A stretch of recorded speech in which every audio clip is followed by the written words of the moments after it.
Muy rápidamente decirles que yo también considero que de los valores más importantes en política, en efecto, es la coherencia.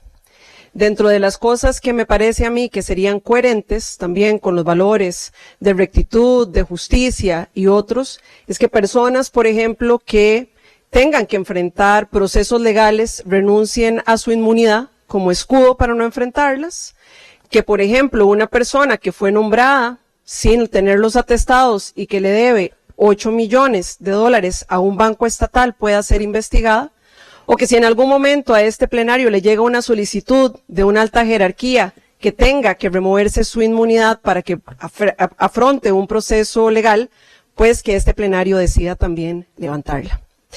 Por otro lado, el día de hoy quería comentarles de la preocupación que nosotros tenemos sobre cómo remediar la situación debilitada de las finanzas públicas costarricenses y un poco a raíz de la conferencia de prensa del día de hoy en Casa Presidencial, en donde el ministro de Hacienda no descarta, ante preguntas, no descarta hacer un aumento al IVA y no descarta que ese aumento al IVA sea a la canasta básica. Ciertamente, cuando hablamos de la canasta básica, hablamos de los productos básicos, literalmente, esenciales. Hablamos del arroz, los frijoles, el pan, los huevos, el pollo, los lácteos. Hablamos de la mínima subsistencia digna para nuestras familias. Un posible aumento del 12% del IVA a la canasta básica ciertamente va a golpear a las personas más pobres, a las familias más vulnerables, y sería un impuesto absolutamente regresivo. Ahora, lo que indica Casa Presidencial es que, bueno, hay mecanismos para poder generar un IVA personalizado y que solamente paguen las personas de mayor ingreso, o sea, las de los quintiles más altos. Aquí la pregunta está, bueno, entonces, ¿cuál sería ese mecanismo y cómo se haría esa devolución? El mecanismo más factible, el que tiene potencial de utilizarse, es el SINIRUVE, que es el Sistema Nacional de Información y de Unificación de la Información de Beneficiarios, que justamente fue conceptualizado décadas atrás, mujeres talentosas y visionarias como doña Gloria Bejarano, y fue desarrollado justamente en los gobiernos de Luis Guillermo Solís y Carlos Alvarado, con el liderazgo de mujeres también tan talentosas como Ana Elena Chacón. El problema con SINIRUVE es que si bien es un mecanismo y una herramienta potente y ágil, no contempla el registro a todas las personas que están en pobreza ni en pobreza extrema y requeriría un fortalecimiento técnico sustantivo.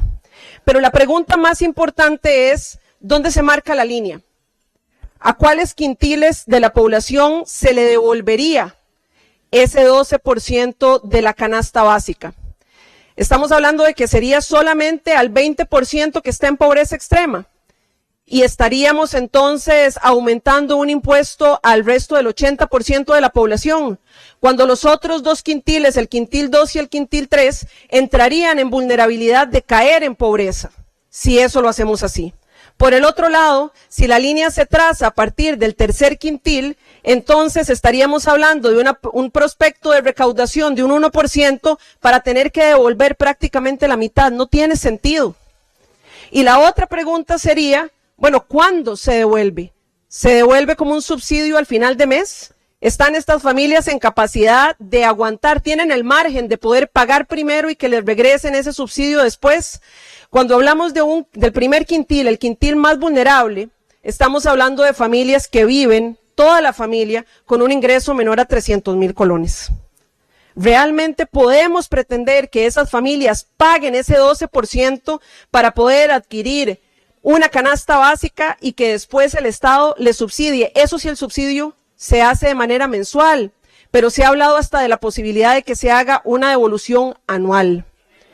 Compañeros y compañeras, intentar implementar un aumento de un 12% a la canasta básica sería de las cosas que más golpearían a nuestras familias, las más vulnerables, y sería uno de los impuestos más regresivos que esta Asamblea Legislativa podría eventualmente conocer.